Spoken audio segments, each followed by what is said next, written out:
Congratulations, 2025. You exceeded expectations and managed to somehow be an even worse year than many had already braced themselves for. But let's not dwell on that. We focus on film and television here on this channel, and that aspect of the year, if no other, wasn't half bad at all. To my very pleasant surprise, it was a great year for horror and superhero stuff in particular, both on the small and big screens, with the best Superman movie in decades, the first genuinely good Fantastic Four movie ever, the most original and kick-ass vampire movie since From Dusk Till Dawn, the best slow burn, small town horror mystery since Longlegs from just the year before, but still, it's great. And with so many other film highlights, I almost wish I was doing a top 10 movies of the year list instead. But I have my tradition of spotlighting my favorite TV shows of the year, and there was no shortage of good series to pick from either. Same disclaimers as always. I'm not including any 2025 seasons of shows that were already on my 2024 list, and no including any split seasons that didn't start and finish by the end of the year. Damn it, Dr. Stone Season 4, you were so good, but you just had to be split into not two, but three cores, with the third not premiering until 2026. But I digress. Before we start the list proper, a quick look at a few runner-ups. Look at us. Just a couple of girls having a slumber party. We could braid each other's hair. If you had any. Or if I had any. I can't believe I'm joking with the corn. 1, 2, 3, 4, 5, 6, 7, 8, 9, 10, 11, 12, 13, 14, 15, 16, 17, 18, 19! 20! So then you killed your own doppelganger? Yeah. From another dimension? Yes. It's exactly the same as ours, except everything's better. Yep. Dude, that's sick! Believe me, it's not. But why? I'd love to meet a me that's me, except better. Are you hungry? What? Are you hungry? You speak God's language, like a civilized being. How? When you yelled at me earlier, I went online to learn your speech. Are you hungry? Yeah.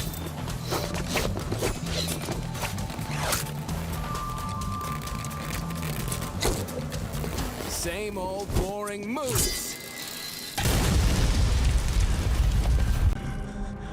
The more you persist, the more this will hurt. Okay, now, without further ado, here are my top 10 favorite TV shows of 2025. Number 10, King of the Hill, Season 14. I don't talk about sitcoms very much on this channel, but I am a fan of several. 2025 was actually a pretty good year for those too, with new seasons of Futurama, South Park, and Beavis and Butthead, and some solid brand new series I really enjoyed, like Long Story Short and Haunted Hotel. But King of the Hill has been one of my comfort shows ever since I was a kid, so this long-awaited revival was probably always going to be my personal favorite show of its kind from 2025. King of the Hill has always been about a very straight-laced, very set-in-his-ways Texan man navigating a changing world with various modern people, attitudes, and situations, often challenging his values and preconceptions. And a big reason why the original run of the show and Hank Hill as a character have aged so well is because no matter how opinionated he usually is, he's almost never just a reactionary conservative mouthpiece, but an honest, well-meaning guy who genuinely values integrity, treating other people, even those he doesn't like, with basic respect and courtesy, and putting passion and quality work into whatever you do in life. Those are values that just about anybody from all walks of life can get behind. This revival not only retains that magical dynamic between the Hills and the ever-changing world around them, but also allows Hank and Peggy to experience present-day America through fresh eyes, because they've not only been out of the country for the last several years, but also living in a very insular, bubble neighborhood, modeled after the exact image of 1950s America that every ultra-conservative has ever wet-dreamed about. So while they themselves have changed very little after all this time, nearly everyone and everything in their hometown has changed, and they have a lot of catching up and adjusting to do. We get plenty of good laughs and social commentary as they handle things like interacting with and rating an Uber driver, the opportunities and recipes for embarrassment that social media provides, The superficial allure but deep, petty underlying toxicity of the manosphere, and how Dale's defining brand of conspiracy theories, selective, willful misinformation, and no fucks to give about demonstrable contradictory facts is troublingly a lot more common in real political discourse today. But many of the funniest and most charming parts of the season are the ones that center on the relatable character stuff. Bobby Hill was never one of my personal favorite characters before, but now that he's a young adult trying to manage his own business and his now more mature relationship struggles, his B-plots turned out to be the part of several episodes that I was even more invested in than the usually still good A-plots with Hank. And the subplot of him gradually reconnecting with Connie gave us some of the sweetest and coziest moments of the whole season. Meanwhile, Hank and Peggy find various ways to occupy themselves now that they're retired, and the results are often both a credit to how funny these two can be as individual characters and how perfectly matched they've always been as a married couple. King of the Hill's original 13-season run was nothing to sneeze at, but season 14 proves that there's still plenty of life and potential left in this show. The voice cast, R.I.P. Johnny Hardwick and Jonathan Joss, all slip right back into their characters as if no time at all has passed. The writing is still just as funny and smart as ever, and it moves the lives of these characters we know and love forward in new and interesting ways. That boy ain't right. Now, Hank, Bobby is not our little boy anymore. He is his own man. All right, then. That man ain't right. Number 9. Only Murders in the Building Season 5. I've never talked about this show either, because I was really late to the party and only got around to watching it in mid-2025, and I loved it so much that I marathoned the entire first 4 seasons just in time for the latest season to premiere. Our favorite true crime podcasters/investigators are swept up into yet another elaborate, wacky murder mystery. And how many people have to be killed in the same building all in such a relatively short time span before you start blaming the building? And this time, they're investigating the death of an underappreciated side character who, like victims in previous seasons, we sadly come to love more than ever after they're dead, as we learn a lot more about their life, how they lived it, and eventually how it really ended. The mystery involves plenty of bizarre, surprising, and darkly humorous elements, like shrimp cocktails served with extra severed human finger, another shady, secret part of the Arconia building that's been right under everyone's noses the whole time, suspects and family members of suspects who have history with the mob, and 3 of the wealthiest, most powerful people on the planet who all have a vested interest in making this investigation go away. The chemistry between Steve Martin, Martin Short, and Selena Gomez is still just as unorthodox, hilarious, and occasionally heartfelt as we've come to expect, and like in all the previous seasons, in addition to the main mystery storyline, each of them also has a more personal arc going on to keep us all the more invested. Charles feeling his age and loneliness and exploring modern treatments to compensate for rather than really reflect on those problems. Oliver contemplating moving out of the Arconia and leaving behind the home he's made there to make a new home with his new wife. And Mabel, despite how bright and competent her inner circle knows she is, still feeling inadequate and directionless next to other 30-somethings who have achieved so much more recognition, financial success, and influence than a self-taught niche appeal content creator like her. I especially related to one of these subplots. I'm sure you'll never guess which one.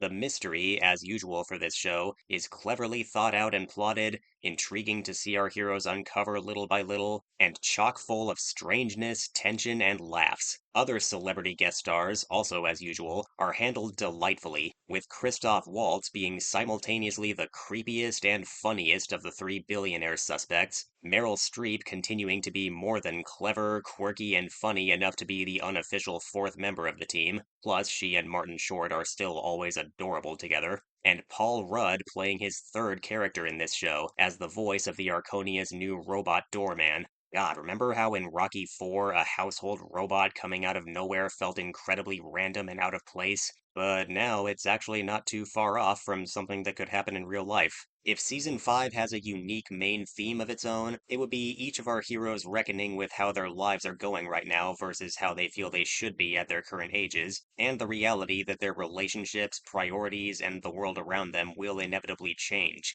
But rather than a message that just says things change, accept it, When the Arconia itself is at stake and our trio and all their neighbors are faced with being evicted and separated from one another, it gives them some all too important perspective and reminds them to cherish what they have more than ever. There may be things in life that you can't stop from changing, but at the same time, some people and places in our lives really are worth fighting to hold on to. 5 years in, Only Murders in the Building is still going strong, with another great mystery, great character stuff, and great humor. If you're even later to the party than I was and still haven't checked this series out, I highly recommend you do so. It will slay you. Number 8. Daredevil, Born Again.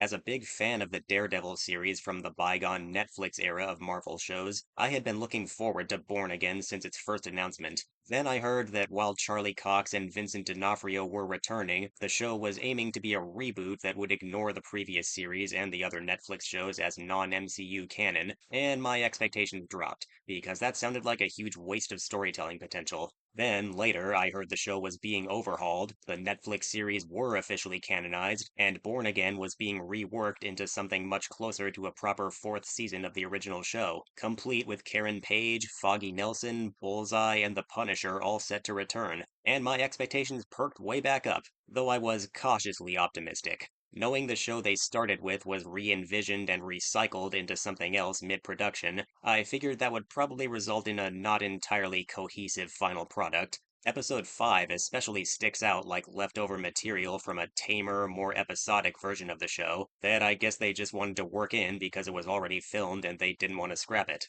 But the main focus of the story is the mirrored arcs of Matt and Fisk, and that part of the show is thankfully one of its strongest. It's interesting how their relationship has remained mostly the same, but the dynamics have drastically shifted. Before, Fisk was the criminal and Matt was the hero in the shadows struggling to bring him to justice. But now Fisk has built himself up as the public hero whose whole platform is about bringing criminals like masked vigilantes to justice by any means necessary.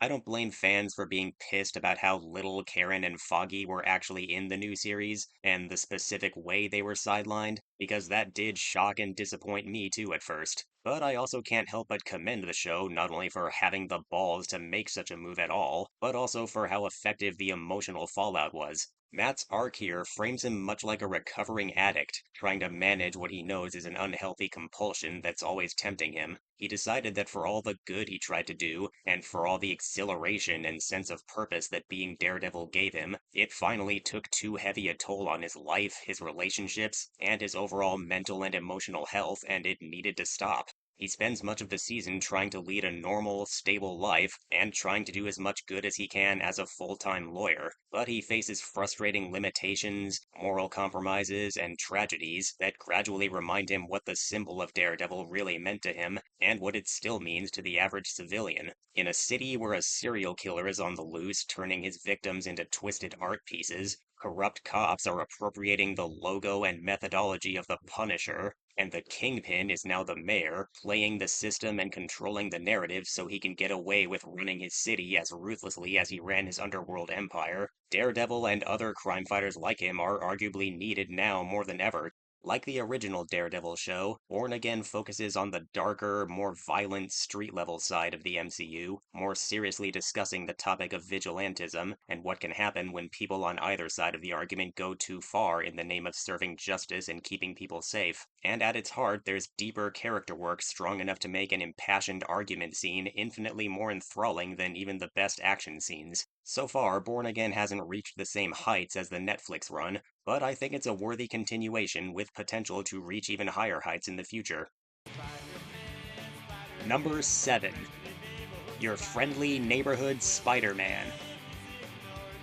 It may not be the spectacular Spider-Man revival that fans still long for to this day, but I'm happy to say this is my favorite Spider-Man TV series that's come out since. It was originally titled Spider-Man Freshman Year and was going to take place in the main MCU timeline, focusing on Peter Parker's first few months as Spider-Man before Tony Stark recruited him in Civil War. But I think they made a smart call by instead setting it in another universe that resembles the main timeline closely enough, but diverges in some key places. That way, the show can still use elements from MCU canon when it wants to, but it's also free to have the characters and world keep diverging in as many ways as they want in future seasons. Win-win. The cel-shaded CGI animation took a little getting used to, and of course it was never going to look as immaculate as the Spider-Verse films, but it does have some of the same stylistic flair that those movies had, with how the particular art style of that cel shading and occasional panel frames popping up make it literally look like a classic Spider-Man comic book brought to the screen.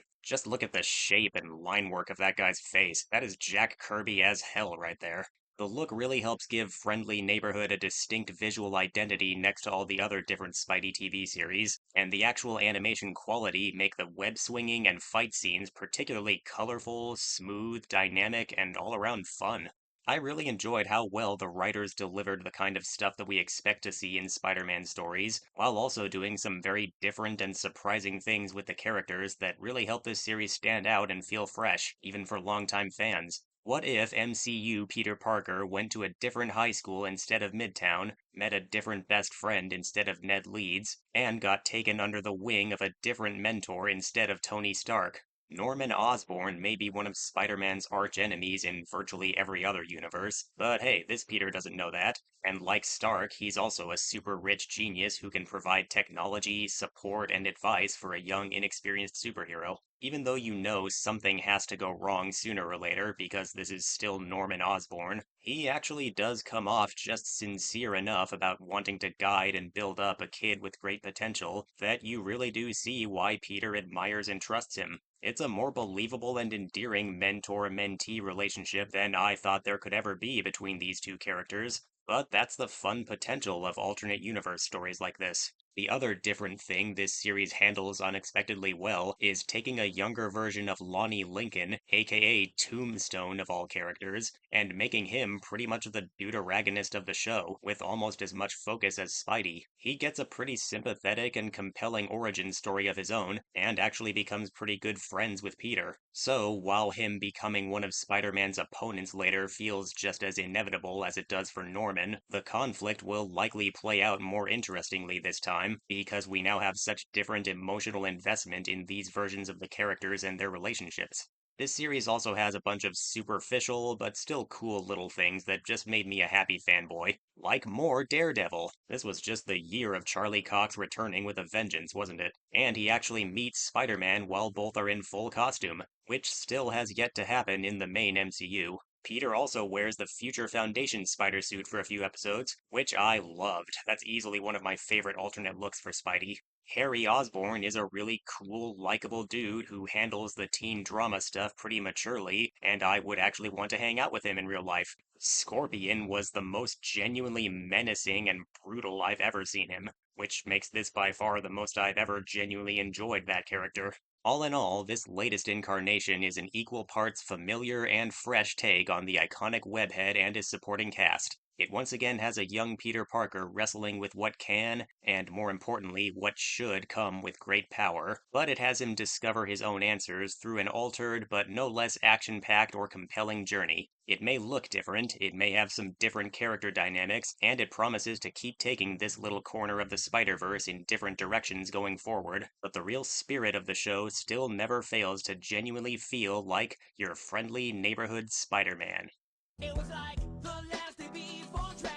Number 6. Gachi Yakuta.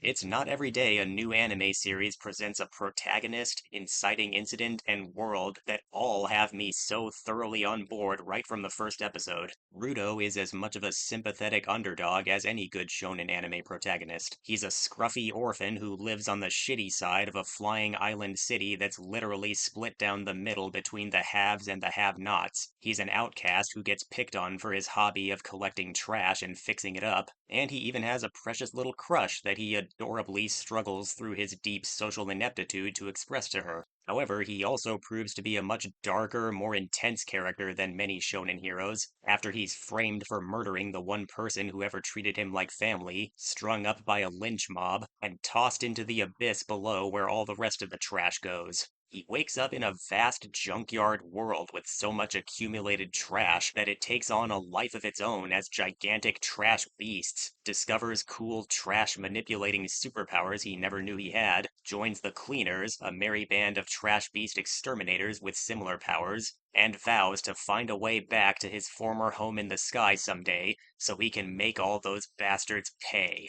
It's by no means unheard of for an anime protagonist to have a temper or to be an anti-hero, but it's still pretty atypical for the lead in a show aimed at this demographic to be so fiercely motivated not by their dreams, their ideals, or their loved ones, but by dirty, violent vengeance. What do you get I don't think so. when you cross I think a we're mentally done ill with your loner jokes. That's with a it. society that abandons him and treats him like trash? Call the police, I'll Gene. tell you what you get. Call the police. You get what you fucking deserve. But Ruto's biggest rage moments are as palpable and genuinely unsettling as they are, because he's otherwise still a fairly innocent and empathetic kid. Granted, he's a lot more used to empathizing with inanimate objects in trash piles than he is with other human beings, but that's part of his charm. And that genuine social difficulty of his leads to some of the show's most sincere bonding moments, and some of the funniest shit, pun absolutely intended, if you know, you know, in any anime that I watched in 2025. As dark and bloody as Gachiakuta can be, it also has a great sense of humor.